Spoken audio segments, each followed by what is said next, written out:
इच्छाधिमान, आप देख रहे हैं वर्ल्ड पंजाबी टीवी। शुरुआत करेंगे आज के बुलेटिन मारा हरियाणा की मुख्य हेडलाइंस के साथ। यमुनानगर के सडोरा में आम आदमी पार्टी की रैली, सुनीता केजरीवाल और सांसद डॉक्टर संदीप पाठक रहे मौजूद। बदलाव जनसभा को किया संबोधित।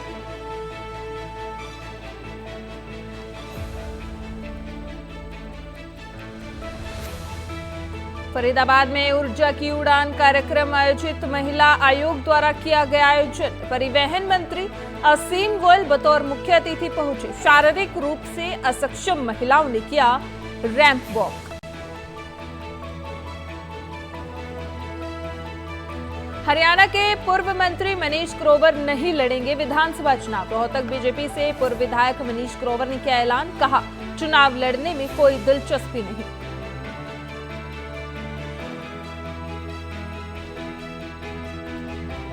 कैथल के भाजपा कार्यालय पहुंचे राज्यसभा सांसद Krishna Lal Panwar. Law and order को लेकर बोले सांसद, हरियाणा में भाजपा की सरकार बनने का किया दावा।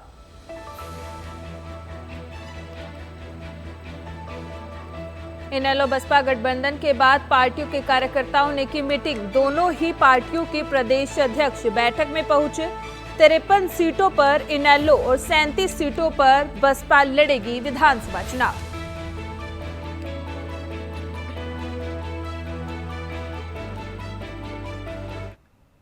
अब खबरें विस्तार से। यमुनानगर के सडोरा में आम आदमी पार्टी की रैली का आयोजन किया गया, जिस रैली में सुनीता केजरीवाल और सांसद डॉक्टर संदीप पाठक मौजूद रहे। रैली में आम आदमी पार्टी के वरिष्ठ नेता भी मौजूद रहे। इस दौरान बदलाव जनसभा को सुनीता केजरीवाल ने संबोधित भी किया। आपको बता दें कि आगामी विधानसभा चुनावों को लेकर सभी पार्टियां, आपको बता दें कि यमुनानगर के सडोरा में आम आदमी पार्टी की रैली का आयोजन किया गया। रैली में आम आदमी पार्टी के वरिष्ठ नेता भी मौजूद रहे। बदलाव जनसभा को संबोधित भी किया। आपको बता दें कि सुनीता केजरीवाल विशेष तौर पर पहुंची थी और उन्होंने बदलाव जनसभा को संबोधित किया। उन्होंने खुद अपनी पार्टी बनाई और पहली बार में ही दिल्ली के सीएम बन गए। पूरे देश की राजनीति में भूचाल आ गया। उन्होंने ऐसे ऐसे काम करने शुरू कर दिए जो कई पार्टियां और इतनी पुरानी पार्टियां नहीं कर पाई, बड़े बड़े नेता नहीं कर पाए। आज अरविंद जी को उनके कामों की वजह से देश और दुनिया में लोग जानते हैं। दिल्ली और पंजाब में उन्होंने सरकारी स्कूल इतने अच्छे कर दिए कि वहां पर इतनी अच्छी शिक्षा और फ्री शिक्षा मिलती है। गरीबों का भविष्य उज्जवल हो गया। मोहल्ला क्लिनिक बना दिए, सरकारी अस्पताल अच्छे कर दिए जहां अच्छा इलाज हो रहा है। अब बिजली फ्री कर दी। पहले खूब लंबे लंबे पावर कट लगते थे, अब 24 घंटे बिजली आती है। महिलाओं को बस में फ्री सफर कर दिया। अब और बुजुर्गों के लिए फ्री तीर्थ यात्रा का इंतजाम कर दिया। अब हर महीने हर महिला को, माताओं को, बहनों को 1000 रुपया मिलेंगे। ढेर सारे काम किए हैं आपके केजरीवाल ने, आपके लाल ने। मैं आप लोगों से पूछती हूं, क्या कोई ऐसी और पार्टी है जिसने सरकारी स्कूल अच्छे किए हो? बताइए, कोई सरकारी स्कूल अच्छे किए किसी पार्टी ने आज तक? किसी ने मोहल्ला क्लिनिक बनाए हो, सरकारी अस्पताल अच्छे किए हो? किसी ने बिजली फ्री की हो? ऐसे सब काम सिर्फ एक ही शख्स कर सकता है, हरियाणा का लाल केजरीवाल। और इसीलिए मोदी जी केजरीवाल से जलते हैं। उनसे ये सब काम नहीं होते। हरियाणा में 10 साल से सरकार है, हुए हैं ये सब काम? मोदी जी ने एक फर्जी केस में उनके ये सब काम रोकने के लिए उनको जबरन जेल में डाला हुआ है। वो कहते हैं केजरीवाल चोर है। मैं कहती हूं अगर केजरीवाल चोर है तो इस दुनिया में कोई ईमानदार नहीं है।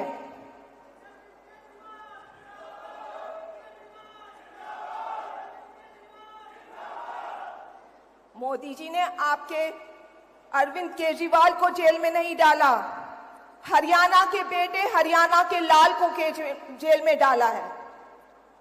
मोदी जी ने हरियाणा को ललकारा है कि जाओ मैंने आपके बेटे को जेल में डाल दिया, जो करना है वो कर लो। मैं हरियाणा की बहू हूं, आपसे पूछती हूं, क्या ये आप अपमान बर्दाश्त करेंगे? क्या आप चुप बैठे रहेंगे? आपका केजरीवाल शेर है, वो मोदी जी के सामने झुकने वाला नहीं है। मोदी जी गुजरात से हैं। 2014 में जब प्रधानमंत्री बने, पूरे गुजरात ने उनका साथ दिया, सारी की सारी सीटें बीजेपी को दे दी। आपके बेटे ने, केजरीवाल ने, पूरे हरियाणा का नाम देश और दुनिया में रोशन किया है। आप उनका साथ नहीं देंगे? देंगे?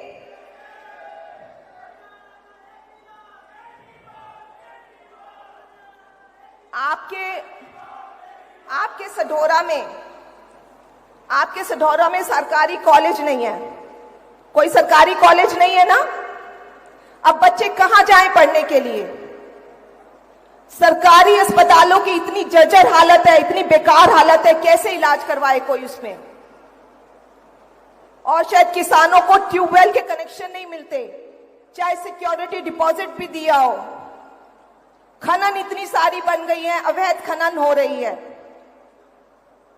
बीजेपी को विकास से कुछ लेना देना नहीं है।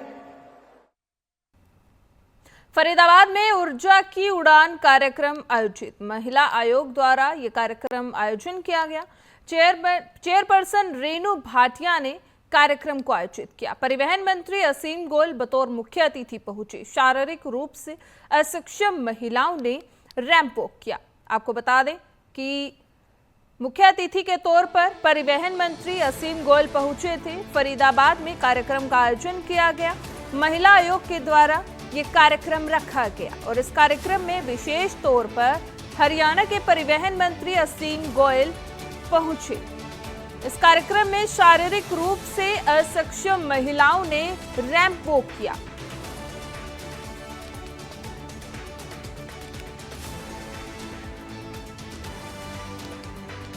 आगे बढ़ेंगे। हरियाणा के पूर्व मंत्री मनीष ग्रोवर नहीं लड़ेंगे विधानसभा चुनाव। रोहतक बीजेपी से पूर्व विधायक मनीष ग्रोवर ने ये ऐलान किया है। उन्होंने कहा कि चुनाव लड़ने में मेरी कोई दिलचस्पी नहीं है, संगठन के लिए काम करने की इच्छा है।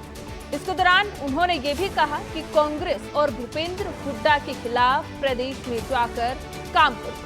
हरियाणा के पूर्व मंत्री एवं भाजपा के नेता मनीष ग्रोवर अब विधानसभा चुनाव नहीं लड़ेंगे, जो रोहतक से 5 बार भाजपा की उम्मीदवार रही हैं। एक बार 2014 से 2019 तक विधायक बने और भाजपा सरकार में उन्हें सहकारिता मंत्री भी बनाया गया था। लेकिन अब उन्होंने ये जानकारी दी, ये कहा है कि मैं विधानसभा चुनाव नहीं लड़ूंगा। इसके साथ ही उन्होंने कहा कि मैं कांग्रेस और भूपेंद्र हुड्डा के पक्ष में उनके खिलाफ जाकर प्रदेश में जाकर काम करूंगा। चुनाव लड़ने की मेरी कोई इच्छा नहीं है, संगठन के लिए काम करने की इच्छा है, ये कहना है मनीष ग्रोवर का। हरियाणा के पूर्व मंत्री मनीष ग्रोवर नहीं लड़ेंगे विधानसभा चुनाव। उन्होंने अब ऐलान किया कि वे अब विधानसभा चुनाव नहीं लड़ेंगे, यह है उनका निजी फैसला है। साथ ही उन्होंने ये भी कहा कि उनके परिवार से भी कोई चुनाव नहीं लड़ेगा। 1971 जब रोहतक, झज्जर, सोनीपत एक था, यहां से चौधरी मुख्तार सिंह मलिक जनसंघ की टिकट से चुनाव लड़े थे। हमारे महबूब नेता डॉक्टर मंगल सेन जी, उन्होंने मुझे बूथ की पर्ची में, मीटिंग में था विश्वकर्मा स्कूल में, बूथ की पर्ची की जिम्मेवारी दी और मेरे बड़े भाई प्रेम ग्रोवर को पोलिंग एजेंट हमेशा बनते थे। परंतु सक्रिय राजनीति में 1987 में आया नगर पार्षद बना, 1992 बना। मैं एक बूथ से निकला हुआ मंडल का महामंत्री रहा, मंडल अध्यक्ष रहा, जिले का महामंत्री रहा, जिला का अध्यक्ष रहा, प्रदेश का मंत्री रहा, स्थानीय निकाय प्रकोष्ठ का अध्यक्ष रहा, प्रदेश का महामंत्री रहा, विधायक रहा, मंत्री बनाया। और मुझे संगठन ने इससे बड़ा कुछ दे नहीं सकते। मेरा जो कार्यकर्ता छोटा सा, मेरा कोई पॉलिटिकल मेरे पीछे कोई नहीं है। मैं नीचे से 1971 से जनसंघ की यात्रा करते हुए 50 साल का एक ही विचारधारा। कितना यहां पर चौधरी भूपेंद्र जी रहे हो मुख्यमंत्री, लोग जाते रहे होंगे, हमने जो उसकी नीतियों के खिलाफ विरोध भी किया, हम पीछे हटे नहीं। कैथल के भाजपा कार्यालय पहुंचे राज्यसभा सांसद कृष्ण लाल पवार। लॉ एंड ऑर्डर को लेकर बोले सांसद। उन्होंने कहा कि नायब सैनी सरकार में बदमाश हरियाणा छोड़कर चले गए हैं। इसके साथ ही विनोद भ्याना मामले पर भी बोलते हुए नजर आए। उन्होंने कहा कि निश्चित तौर पर पुलिस कार्रवाई करेगी। जिलाध्यक्ष बदलने पर भी उन्होंने कहा कि बीजेपी समय समय पर संगठनात्मक बदलाव करती रहती है। इस दौरान उन्होंने हरियाणा में भाजपा की सरकार बनाने का भी दावा किया। उन्होंने कहा कि 9.5 साल में मनोहर लाल ने अनेक तरह की योजनाएं लेकर आई हैं। आपको बता दें कि कैथल के भाजपा कार्यालय में पहुंचे राज्यसभा सांसद कृष्ण लाल पवार। इस दौरान कई मुद्दों पर उन्होंने बोला। लॉ एंड ऑर्डर को लेकर भी बोले सांसद। इसके साथ ही जिलाध्यक्ष की नियुक्ति करने पर भी वे बोलते हुए नजर आए और सैनी सरकार में बदमाश हरियाणा छोड़कर चले गई है, ये कहना है कृष्ण लाल पवार का। उन्होंने और क्या कहा है, आइए सुनाते हैं। जैसे कि केंद्र का बजट पेश हुआ, हमारे फाइनेंस मिनिस्टर सीता जो हमारे मिनिस्टर हैं, उन्होंने 2024 का बजट जो पेश किया वो बहुत सौभाग्यशाली है। पूरे देश में पहली वो महिला है जिन्होंने पिछले रिकॉर्ड तोड़े हैं। या तो 6 बार मोरारजी देसाई जी ने लगातार बजट पेश किए थे और हमारी फाइनेंस मिनिस्टर ने 7 बार लगातार बजट पेश किए हैं। ये हिंदुस्तान का रिकॉर्ड है। 2024 का केंद्रीय बजट पेश किया गया। इस बजट में जो हमारी 2024 के लिए जो उधारियों को छोड़कर कुल प्राप्तियां तथा कुल व्यय क्रमशः 32.7 लाख करोड़ और 48.21 लाख करोड़ अनुमानित है। इसके अलावा निवल प्राप्तियां 25.83 लाख करोड़ अनुमानित हैं। राजकीय जो घाटा जो जीडीपी का है वो 4.9% रहने का अनुमान है। हरियाणा में विधानसभा चुनाव नजदीक आते ही राजनीतिक दलों द्वारा अब अपना चुनावी प्रचार तेज कर दिया है। कांग्रेस पार्टी की ओर से हरियाणा में जहां पहले से ही सांसद दीपेंद्र हुड्डा द्वारा हरियाणा मांगे हिसाब यात्रा निकाली जा रही है, वहीं अब प्रदेश भर में कुमारी सैलजा द्वारा भी शहरी क्षेत्रों में कांग्रेस संदेश यात्रा निकाली जाएगी, जिसका आगाज आज से अंबाला से किया गया है। कांग्रेस विधायक शमशेर सिंह गोगी द्वारा जिसकी जानकारी आज मीडिया को दी गई है, उन्होंने कहा कि कुमारी सैलजा के साथ बीरेंद्र सिंह और सांसद रणदीप सिंह सुरजेवाला समेत कई नेता इस यात्रा में शामिल होंगे। करनाल में यह यात्रा 20 अगस्त को पहुंचेगी। फिलहाल अब देखना होगा कि हरियाणा में कांग्रेस पार्टी द्वारा निकाली जा रही यात्राओं का कितना असर पड़ेगा। आज की ये वार्ता जो है इसलिए बुलाई गई थी कि बहन कुमारी शैलजा के नेतृत्व में और उनके साथ चौधरी बीरेंद्र सिंह, चौधरी रणदीप सिंह सुरजेवाला जी भी यात्रा में शामिल होंगे। वो यात्रा का आगाज आज अम्बाड़ा से 4:30 बजे शाम को होगा। उसी के आगे चलते हुए जैसे कल बरवाड़ा में पब्लिक मीटिंग के माध्यम से ये प्रोग्राम तय होगा, उसके आगे चलता रहेगा। 20 अगस्त को राजीव गांधी जी के जन्मदिन पर करनाल में ये यात्रा सभी नेताओं के साथ बहन कुमारी शैलजा के नेतृत्व में रामलीला ग्राउंड से 11 बजे शुरू करके इसको कुंजपुरा रोड से लेके हॉस्पिटल चौक से आके गांधी चौक में इसका समापन किया जाए और ये पैदल यात्रा होगा। नेता जो हैं वो पैदल चलेंगे। आगे बढ़ते हैं। इनेलो और बीएसपी गठबंधन के बाद पार्टियों के कार्यकर्ताओं ने मीटिंग की है। दोनों ही पार्टियों के प्रदेश अध्यक्ष इस बैठक में पहुंचे। गैर बीजेपी और गैर कांग्रेस का तीसरा मोर्चा तैयार करना चाहते हैं, ये कहना है इनेलो प्रदेश अध्यक्ष रामपाल माजरा का। आपको बता दें कि 53 सीटों पर इनेलो और 37 सीटों पर बीएसपी विधानसभा चुनाव लड़ेगी। इस दौरान कहा गया कि भाजपा सरकार हर वर्ग के लिए विरोधी सरकार है। आपको बता दें इनेलो और बीएसपी गठबंधन के बाद दोनों पार्टी के कार्यकर्ताओं ने मीटिंग की है और दोनों ही पार्टी के प्रदेश अध्यक्ष वो इस मीटिंग में मौजूद रहे। आपको बता दें 53 सीटों पर इनेलो और 37 सीटों पर बीएसपी विधानसभा चुनाव लड़ेगी। इस दौरान भाजपा सरकार पर भी निशाना साधा है। क्या कुछ कहा है, आइए आपको सुनाएंगे।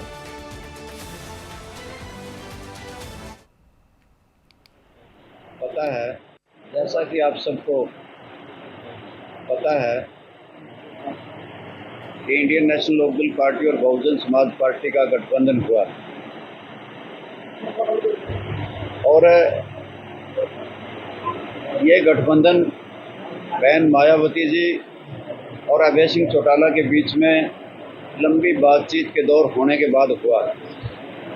हम ये चाह रहे थे कि हरियाणा प्रदेश में एक ऐसा तीसरा मोर्चा बने जो गैर बीजेपी और गैर कांग्रेस का हो, और उसके लिए हमारे प्रयास आज भी हैं कि जो इस विचारधारा के साथ जुड़ना चाहते हैं वो हमारे गठबंधन के साथ जुड़ें और इस प्रदेश से भारतीय जनता पार्टी के कुशासन से छुटकारा पाएं। इसलिए कि ये सरकार किसान विरोधी है, मजदूर विरोधी है, व्यापारी विरोधी है, कर्मचारी विरोधी है, नौजवान विरोधी है। पार्टियां कितनी कितनी सीटों पर चुनाव लड़ेंगी?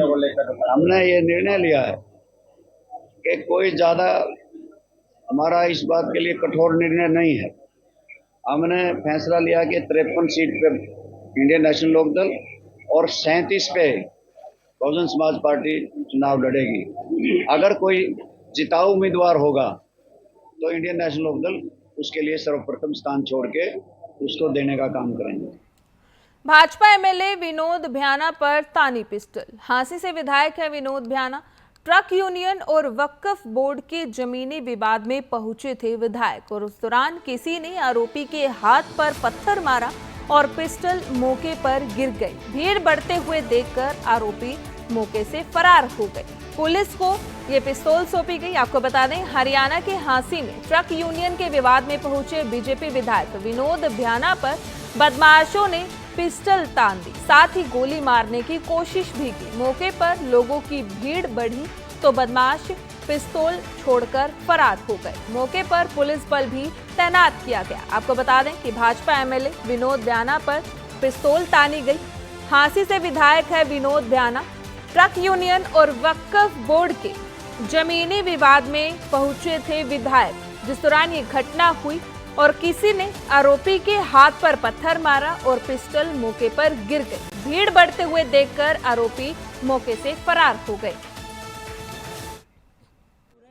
22 तारीख को बड़ी एक निंदनीय घटना हुई। यहाँ ट्रक यूनियन पे कब्जा कर लिया कुछ शरारती तत्वों ने, और ये ट्रक यूनियन कम से कम भी आज़ादी से पहले की है, 100 साल पुरानी होगी, और उसमें हजारों लोगों की जीविका चल रही है इस ट्रक यूनियन से।